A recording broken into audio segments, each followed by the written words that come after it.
There's a story told about an old preacher. I guess you'd say this is an old preacher story about an old preacher. And he moves and he goes to a different church. And he preaches his sermon at the church that first Sunday. And, you know, been in the churches where people file out the door, shake hands with the preacher. Good preacher sermon, good preacher, or a good sermon preacher. Maybe this is an old preacher.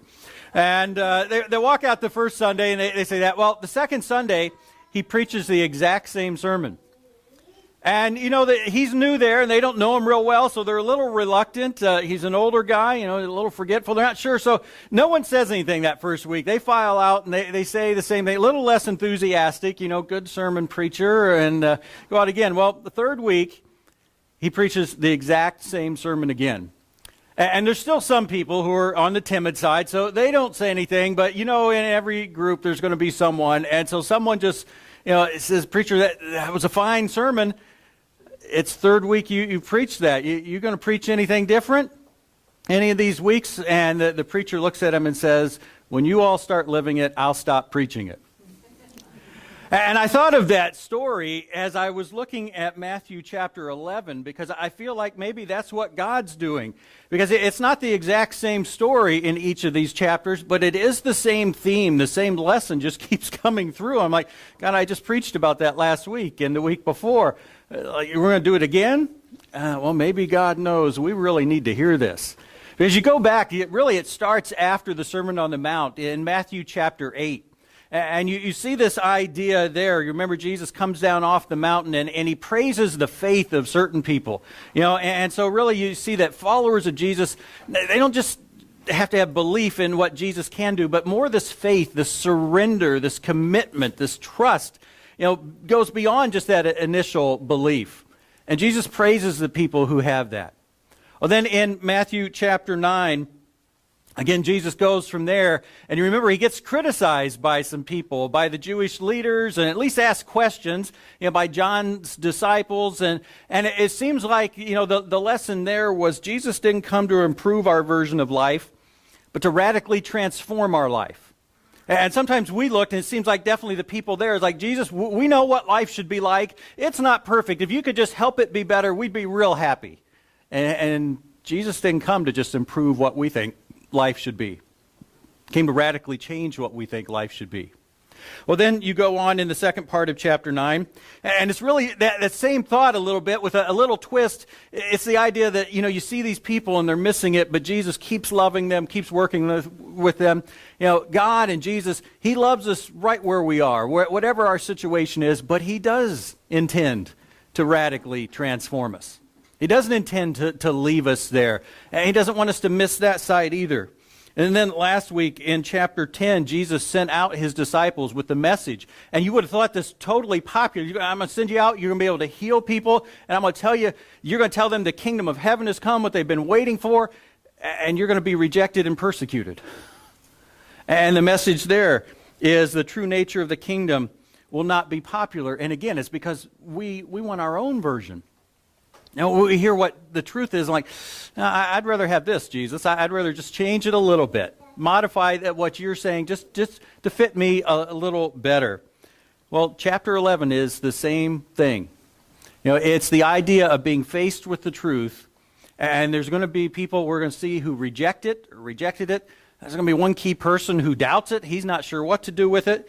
And the focus this week is a little bit more on who are these people who have trouble accepting the truth and why. What can we learn from that? The question I want us to focus on today, and it might seem a little odd to ask it this way, but what is my problem with Jesus? What is my problem with Jesus? Now, at first I was going to ask it, do I have a problem with Jesus? But Lisa and I were talking last week and about this theme that keeps coming up. And, you know, it's just there's so much there. It's like, let's don't assume that I've got it all figured out. Let's assume there is something I'm missing. And we're going to see today when we're missing something, when what we expect and what is real or what's there don't line up, that's a problem. Well, instead of wondering if I have a problem with Jesus, let's just assume we do. What is my problem with Jesus, with what he has said versus maybe what I want? And go from there. And I think maybe it'll make it easier for us to at least admit up front, I do have something that I need to look at, need to examine. Again, we're in chapter 11 of Matthew. Start at verse 1 there. Let's read a few of the verses and we'll look at them. It says, after Jesus had finished instructing the 12 disciples. So again, you see this phrase that just keeps continuing. This is all meant to run together. He went on from there to teach and preach in the towns of Galilee. When John, that's John the Baptist, who was in prison, heard about the deeds of the Messiah, he sent his disciples, his followers, to ask Jesus, are you the one who is to come, or should we expect someone else? Jesus replied, go back and report to John what you hear and see. The blind receive sight, the lame walk, those who have leprosy are cleansed, the deaf hear, the dead are raised, and the good news is proclaimed to the poor. Blessed is anyone who does not stumble on account of me. Now, usually in a passage, there's a wait a minute moment, and this, for me, this is the chief wait a minute moment.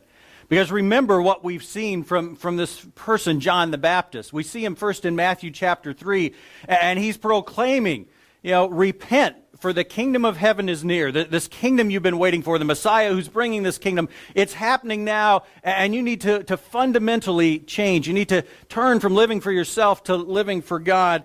And so he was so committed to this. And then you remember what he saw and what we saw in chapter 3. He's baptizing people for repentance, and all of a sudden Jesus comes along.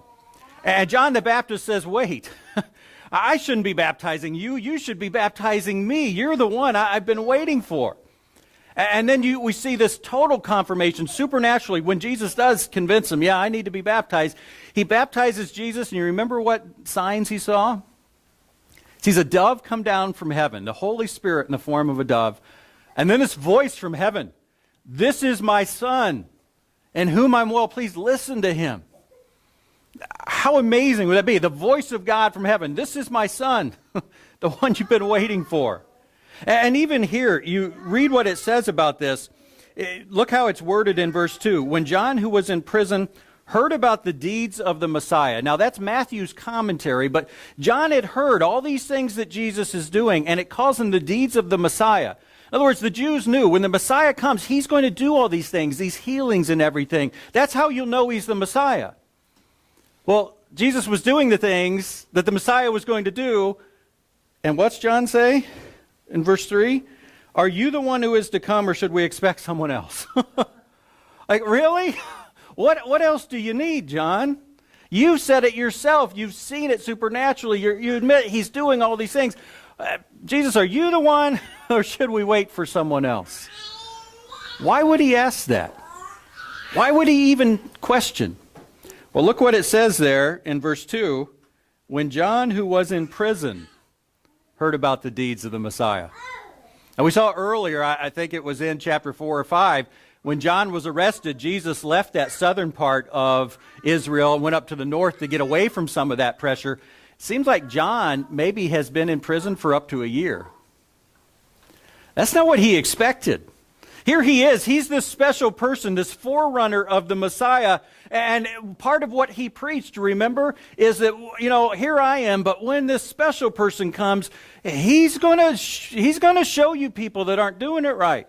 I mean, he is going to baptize with the Holy Spirit and fire. There's going to be judgment on all you wicked people. Well, instead, he's being put in prison by one of those wicked people.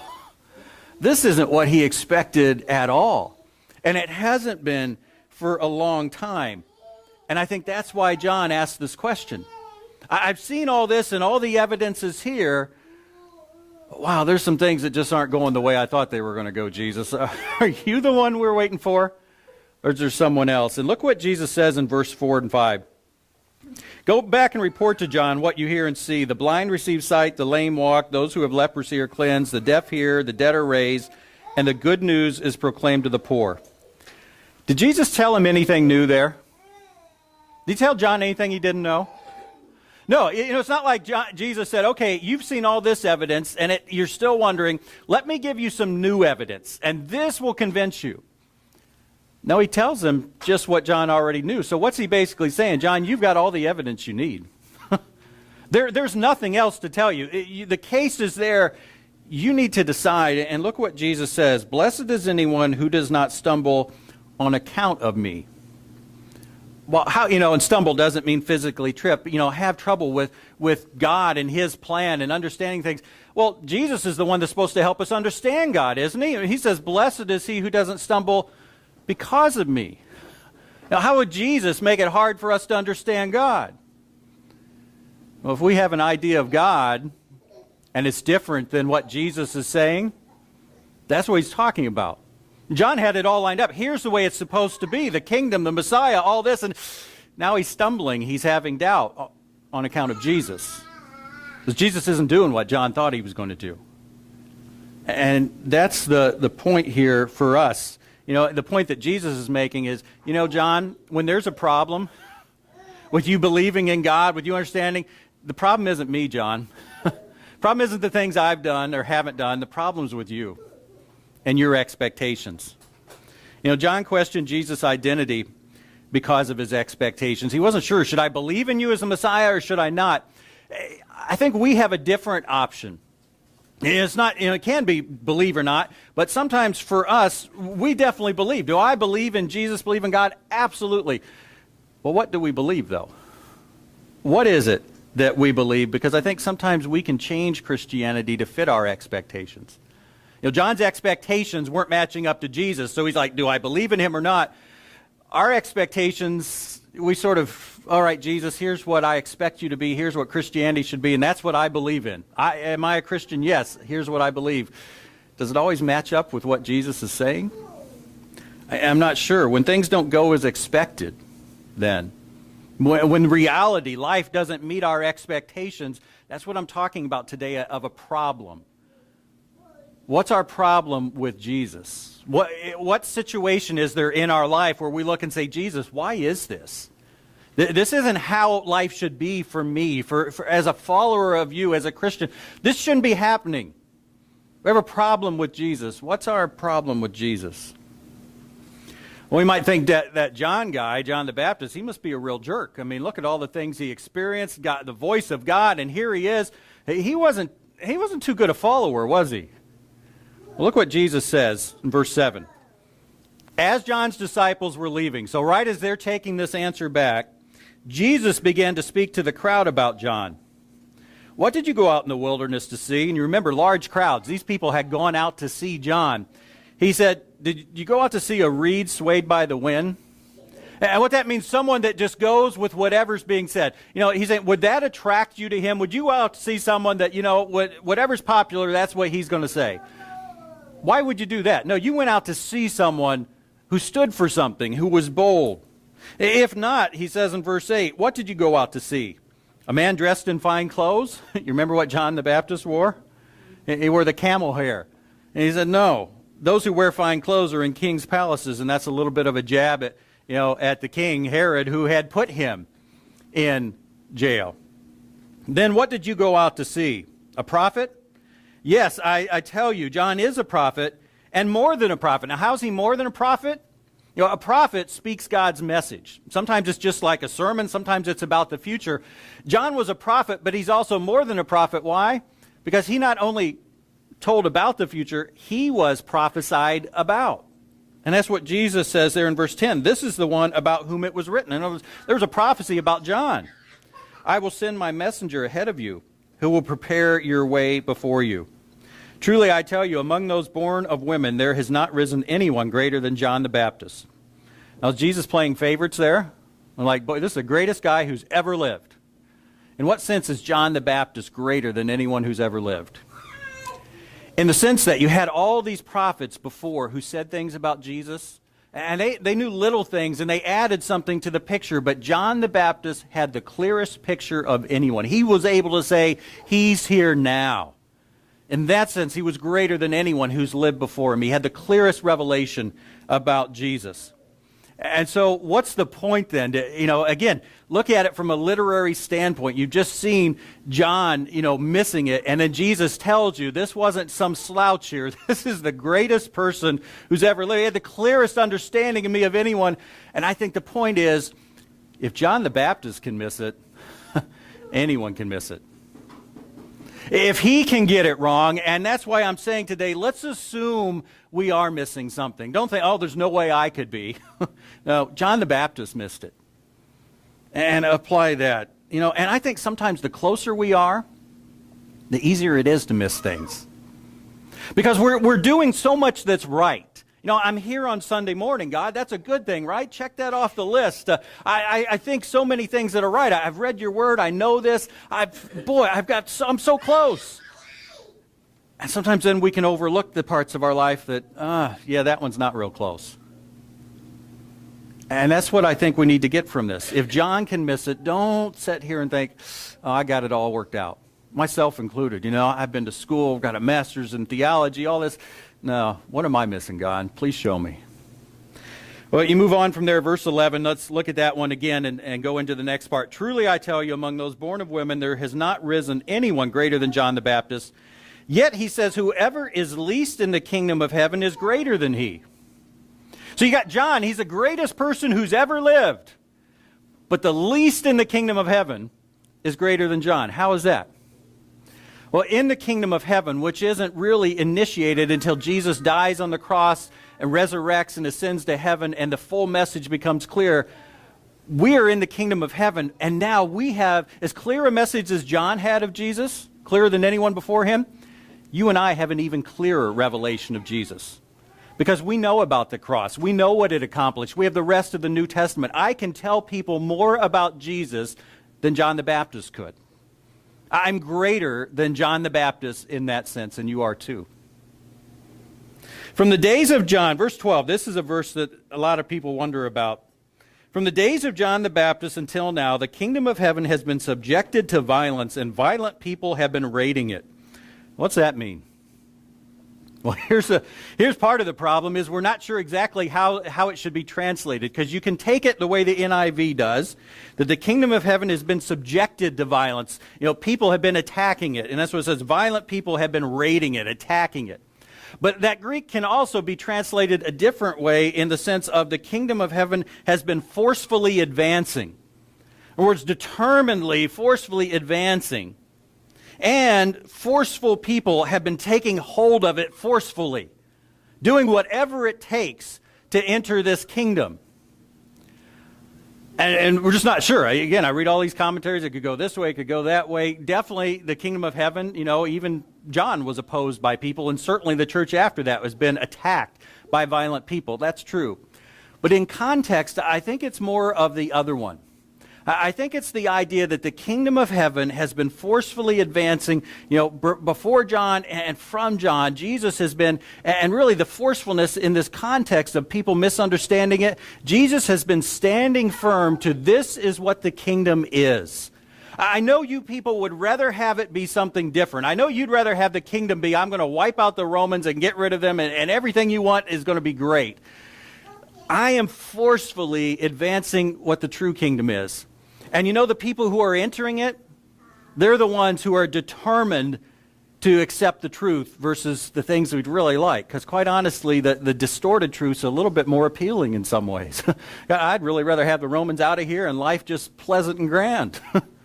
But if you say it's not that way, I'm going to stick to it. And I'm going to enter this kingdom in the true way. I think that's what that verse is talking about. And again, the context, verse 13, for all the prophets in the law prophesied until John, and if you are willing to accept it, he is the Elijah who was to come. Now, usually it's the law and the prophets. And why did he switch that? And it seems that the reason he switched it was to emphasize, again, the prophecy that's all throughout the Old Testament. It told us, he's saying, what the kingdom was supposed to be like. I know a lot of people nowadays don't want to hear it, in his day and ours, but it told us exactly what the kingdom was going to be. This isn't some surprise. Jesus didn't come along and say, I know you've heard the kingdom's going to be this way from the Old Testament, but I'm going to switch things up on you. Like, no, I'm telling you exactly what it's always been there. Now, I'm telling you, if you're willing to accept it, he's the Elijah who was to come. In Malachi, it says there's going to be Elijah, and it doesn't mean he's going to be resurrected. It means there's going to be a prophet like Elijah who's going to come before the Messiah and tell you he's coming. Well, he says if you're willing to accept it, and why would they not be willing to accept it? Well, because they don't like what Jesus is bringing. But he says he's the Elijah, speaking of the Messiah, I'm the Messiah. Are you willing to accept that? And then he says, whoever has ears, let him hear. And he's not talking about physical ears. Saying, you know what, don't just hear my words, but really take them to heart. What would keep them from accepting and hearing it? It goes back again. They've got a problem with Jesus, and they think the problem is Jesus. That's not what we want to hear, Jesus. And Jesus says, the problem's not me. The problem's your expectations. And the same thing for us. Jesus says, whoever is least in the kingdom of heaven is greater than John the Baptist. But what we have to realize, again, especially as it talks about, I have a clearer witness to Jesus than John the Baptist did. But only if I'm witnessing to the true kingdom. If I'm telling people about Jesus and Christianity and all this, and I say, here's what it's like. God's going to help you have whatever you want in life. I'm not giving a clear witness to the kingdom. Luke 9, a verse that we quote often, it's on your handout there. Whoever wants to be my disciple must deny themselves, take up their cross daily, and follow me. Is that the kingdom I'm witnessing to? A kingdom that's focused on Jesus and spiritual things, not physical things and me? If that's what I'm witnessing to, then I am a greater witness than John the Baptist. But the question we have to ask is, can I accept that? Whoever will accept this. Do I have ears to hear? Am I hearing it? Or what's my problem with Jesus? Verse 16. To what can I compare this generation? And Jesus is going to use that phrase once in a while. This generation that's here when I'm here. They are like children sitting in the marketplace and calling out to others. We played the pipe for you and you didn't dance. We sang a dirge and you didn't mourn. You ever been around kids, or maybe you can remember back yourself? What do you want to do? I don't know. Well, how about we go play this game? No, I don't want to play that game. That's, too much up and running around. Well, then how about we play this board game? No, I don't want to do that. That's boring. That's what Jesus is sort of talking about here. It's just like kids, and someone says, let's do this. No, I don't want to do that. That's no fun. Let's do that. No, I don't want to do that. That's too much. He says, this generation, you're just like that. He says in verse 18, for John came neither eating nor drinking, and the people said, he has a demon. Obviously it's not literal. John went without eating and drinking literally, but he didn't eat much. He ate locusts and wild honey. He didn't drink any alcohol. And you look at him and say, wow, you're nuts. And Jesus says, I come along. The Son of Man came eating and drinking, which means Jesus was eating, good food, the fine food. He was drinking. And they say, here's a glutton and a drunkard, a friend of tax collectors and sinners. It's like, you can't win with you people, whatever it is. And then he says, but wisdom is proved right by her deeds. In other words, how will you know the wisdom of John and the wisdom of me? Well, you will see as time goes on. It shows John did exactly what he was supposed to do for his ministry. I did exactly what I was supposed to do for my ministry. You people who criticize it, again, you don't know what you're talking about. You'll see it was the right thing. And so once again, the point here, as he talks about this, it's that same point. When we have a problem with Jesus, the problem isn't Jesus. The problem is us. It's our expectations. These people weren't happy what John did, weren't happy what Jesus did. Was the problem John or Jesus? No, it was them. And so I thought about this as we apply it to ourselves. It seems like there's always something, and myself included, and as I hear people, it seems like there's always something preventing full commitment. It's like, God, I will really commit to you when? When I get through with school and I've got more time. When I get a better job and I've got more money. When the kids are raised and they're out, or when I get kids and I get this, God, I will fully commit to you when? God, I'll spend that time, God, I'll spend that time in prayer because I know that's so important. As soon as I get caught up on my sermons, get a couple weeks ahead and have more time. It seems like there's always something, isn't there, where we can say, God, I'll do that. And we know we should. When we're sitting here like, oh, I really want to be committed. I really want to serve God. And then we get out of here like, God, I'll do that just as soon as this happens. As soon as the situation's right. And I thought about that. That can be us. Well, verse 20, then Jesus began to denounce the towns in which most of his miracles had been performed, because they did not repent. Woe to you, Chorazin! Woe to you, Bethsaida! For if the miracles that were performed at you had been performed in Tyre and Sidon, they would have repented long ago in sackcloth and ashes. But I tell you, it would be more bearable for Tyre and Sidon on the day of judgment than for you. Tyre and Sidon were two cities that still existed up north of Israel, but they had been the object of prophecy against their wickedness in the Old Testament. They'd been attacked by other nations. And so the Israelites knew these people are wicked. They are evil. And what's Jesus say? You two cities right across the lake. it's going to be better for Tyre and Sidon than it's going to be for you, because I did all these miracles here and you didn't repent. And then 23, and you, Capernaum, which Jesus made his new sort of base of operations when he started his ministry. So he spent even more time there. He said, will you be lifted up to the heavens? In other words, you think you're so exalted. No, you'll go down to Hades. You're going to go down to the depths. For if the miracles that were performed in you had been performed in Sodom, and we know about Sodom, right? You can't get much worse than Sodom and the cities around it, Gomorrah.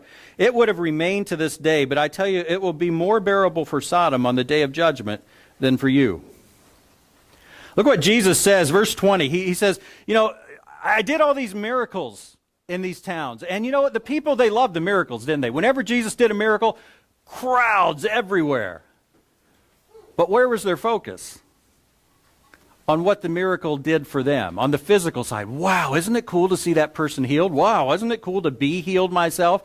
But they didn't get what it was pointing to. Jesus. They didn't repent. They didn't foundationally say, God, I've been living for me. I need to live for you. It's clear now. This miracle shows me Jesus is your spokesman. Here's what he said. I need to live differently. They didn't do that. They just said, give us another miracle, Jesus. That was really cool. We want to see it again.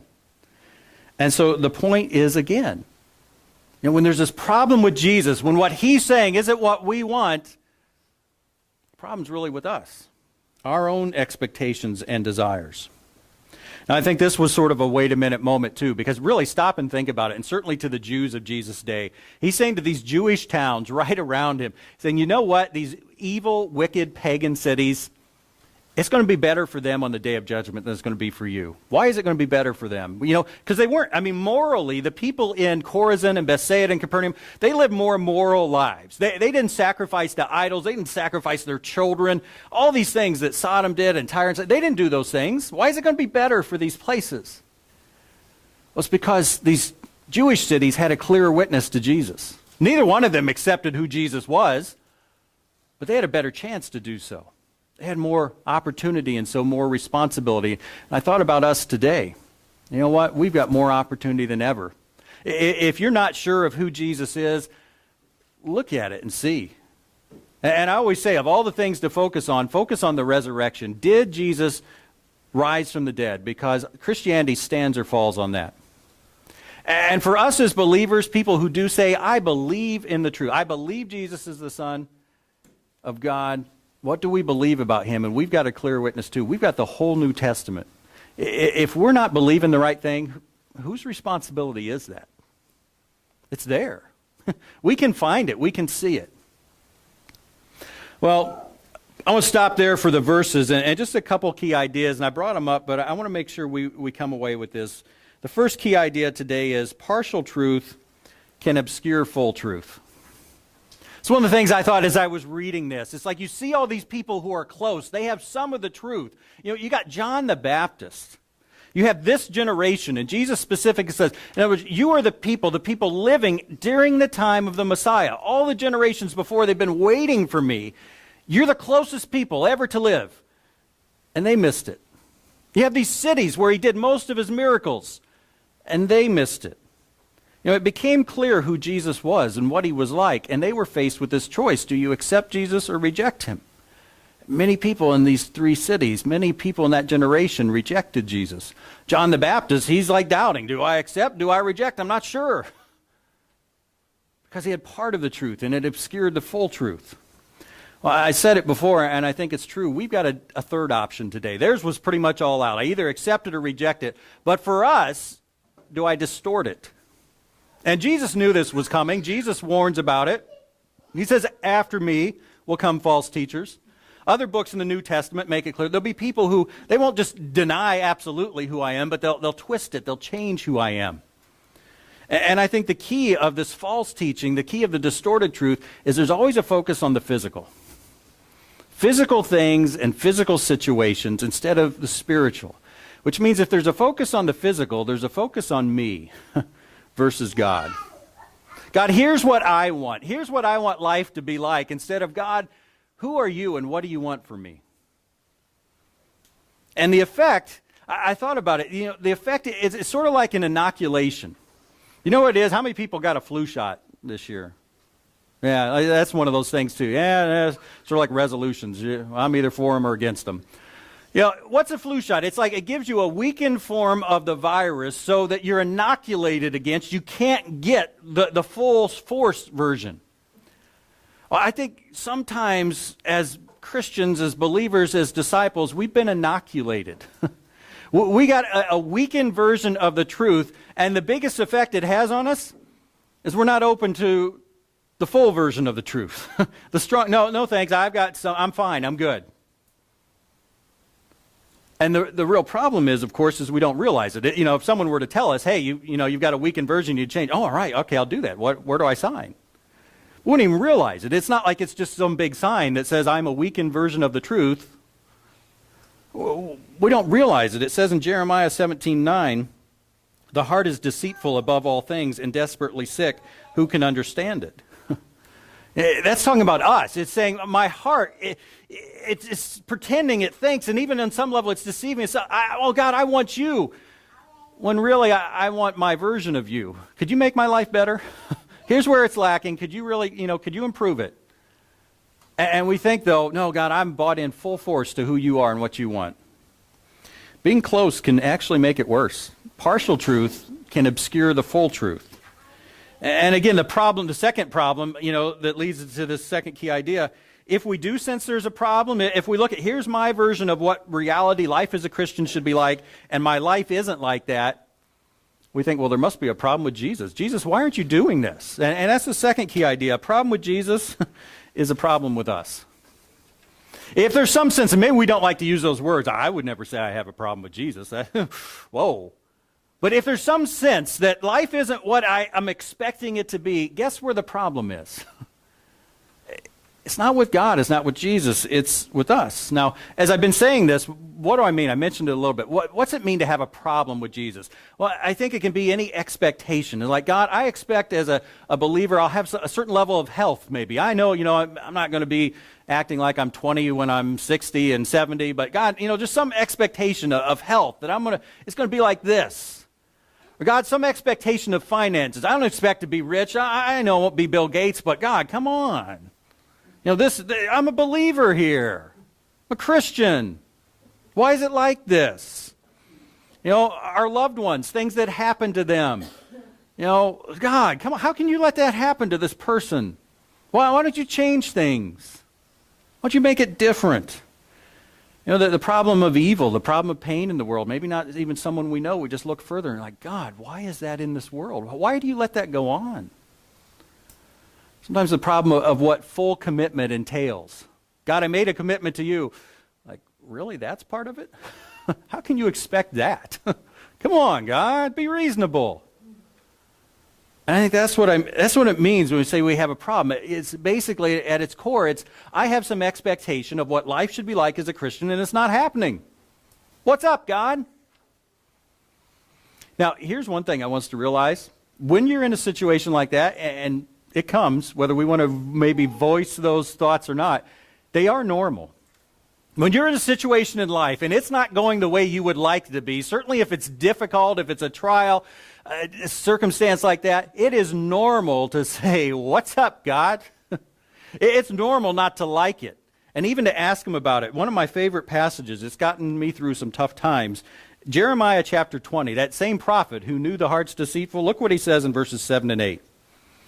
He says, you deceived me, Lord, and I was deceived. Whoa. A prophet said that to God. That's something, isn't it? Whoa. He gets it. You deceived me, Lord, and I was deceived. You overpowered me and prevailed. What's he saying? God, I signed up for this prophet thing, and I didn't know this is what it was going to be. He says, I'm ridiculed all day long. Everybody mocks me. Whenever I speak, I cry out, proclaiming violence and destruction, because that's what you're telling me to tell the people. Well, guess what? They don't like it, God. So the word of the Lord has brought me insult and reproach all day long. God, you deceived me. You didn't tell me it was going to be like this. You didn't tell me following you was going to be like this. I don't like it. You ever felt like that?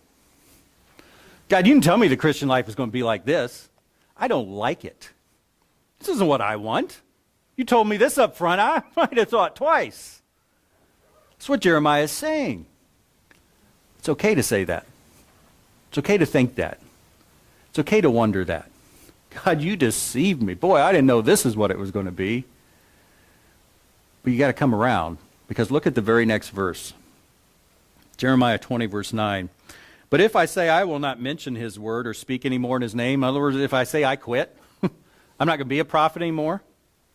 His word is in my heart like a fire shut up in my bones. I'm weary of holding it in. Indeed, I can't. Because you know what? There's a part of me that says, I'd just like to quit this whole life for you, God. This ministry, this what you call it. There's a part of me that says, I don't want it anymore because it keeps bringing me misery. But if I tried to stop, I couldn't. It's like a fire inside me. You can't hold a fire in. I couldn't stop, God. I don't even want to. Down deep. There's those times. Yeah, I want to then. But not down deep. And what's the key? How do you get to verse 9? It's pretty easy to get to verses 7 and 8, isn't it? How do you get to verse 9? The key's worship. Key's what we've been seeing since the beginning of Matthew. And as we understand more fully what true worship is, it's not just singing some songs, not just doing that. The key is worship. It's realizing, God, you are the creator of everything. You are the sustainer. The world wouldn't be spinning if it wasn't for you. You're the redeemer. We have the opportunity of eternal life. So much, God, you are God. And we realize his place in our place. And then when we're faced with this life that isn't what we expect, we ask the question, well, gee, I wonder who got it wrong, me or God? I'm thinking it's probably me. Because God is God. And I know that. And I'm focused on it because I worship him. Well, as always, as we go through this, I think there's a root problem. Again, we can do all this and say, all right, I see it, but there's that problem that just keeps us from really moving forward. And I think it's the root problem we've been seeing all throughout chapters 8 through 11. And we may not like to say it, but the root problem is what Jesus brings and Christianity entails. It's not what we want. I don't want Christianity to be this way. If I'm really honest, if you're asking me, like, Steve, design your religion. Well, here's what I would do. Here's how my life would be as a follower of God. I don't really like sometimes the way God's version is and Jesus' version is. You know, some people, when they're faced with that, here's what it is and here's what I want, they just reject it. Okay, I don't want it. I don't want anything to do with it. Others, though, again, we sort of distort it. We end up thinking, well, what I want is what Jesus brings. Yeah, I love it. Just what you're saying, Jesus. Yeah, it's this, this, and this. And remember that heart of ours, it's deceptive. And we can end up thinking, yeah, what I'm believing in is the truth, when it's not really. And it's not just our heart. We've got someone working against us. You remember that dragon we talked about on Christmas Sunday? Revelation chapter 12, and the great dragon was thrown down, the serpent of old